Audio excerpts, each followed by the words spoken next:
15세기 초 신성 로마 제국의 보헤미아 왕국에서는 후스파라고 불리는 개신교 세력이 성행했다.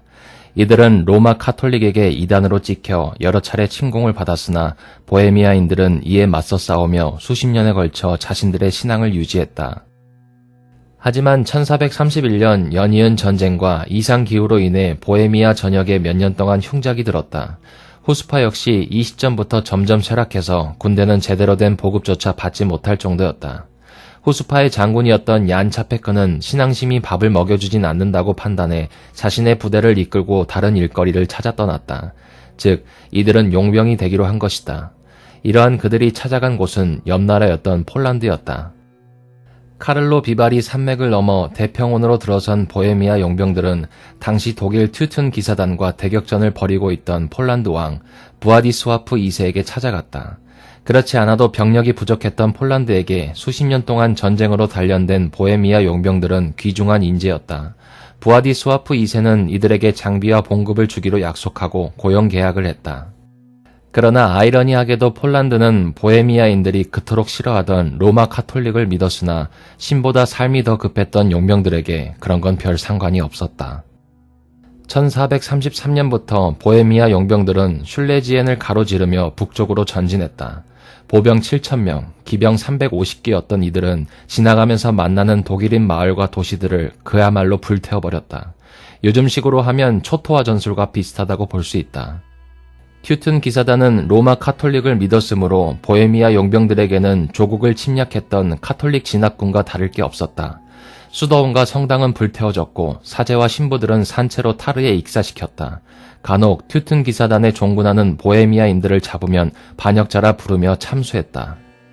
1년도 안 되는 기간 동안 불태운 도시는 약 12개에 달했으며 긁어모은 전리품만 해도 몇 년치 봉급에 가까웠다. 보헤미아 용병들은 폴란드군과 연합작전을 벌이면서 1433년 9월 항구 도시 단치 기스까지 진군했다. 그리고 그들 눈앞에 발태가 펼쳐졌다. 보헤미아 용병들은 끝도 없이 펼쳐진 검푸른 수평선을 보고 전부 넋을 잃었다. 평생을 산과 숲으로 둘러싸인 내륙에 살던 보헤미아인들에게 성경에서나 들어봤을 뿐 바다란 난생 처음 보는 것이었다. 차페크 장군도 발트의 웅장한 위압감에 경도되어 말을 몰고 그대로 바다에 들어갔다. 그리고 이렇게 말했다고 한다. 보라, 형제들이여, 내가 너희들에게 고백하노니 우리가 세상의 끝에 도달했다. 즉, 바닷물이 앞을 가로막아 더 이상 나아갈 수 없노라. 보헤미아 용병들은 정말 자신들이 세상의 끝자락에 왔다고 생각했다. 한편 단치히 수비대는 용병들이 금방이라도 폴란드군과 연합해서 도시를 공격할 거라 여기며 가슴을 졸였으나 그런 일은 일어나지 않았다. 단치히 수비대 측 기록에 따르면 보헤미아 용병들은 전쟁이 끝나기라도 한 것처럼 갑옷을 벗어둔 채 바다에 뛰어들며 물장구를 치며 놀았고 그 모습은 마치 6살 어린아이와 같았다고 한다. 어떤 용병들은 큰 항아리를 가져와 바닷물을 열심히 퍼담았다. 그렇게 며칠을 신나게 놀던 보헤미아 용병들에게 폴란드 기사단이 찾아와 그들의 전공을 치하하고 해변에서 일부 용병들에게 기사자기를 내려주기도 했다. 1433년 겨울 튜튼 기사단과 휴전협정을 맺은 부아디스와프 2세는 보헤미아 용병들을 자신의 궁정으로 불려들였다. 차페크 장군과 그의 부하들이 맡은 임무를 훌륭히 수행해 주었다며 막대한 상금과 선물을 내렸다.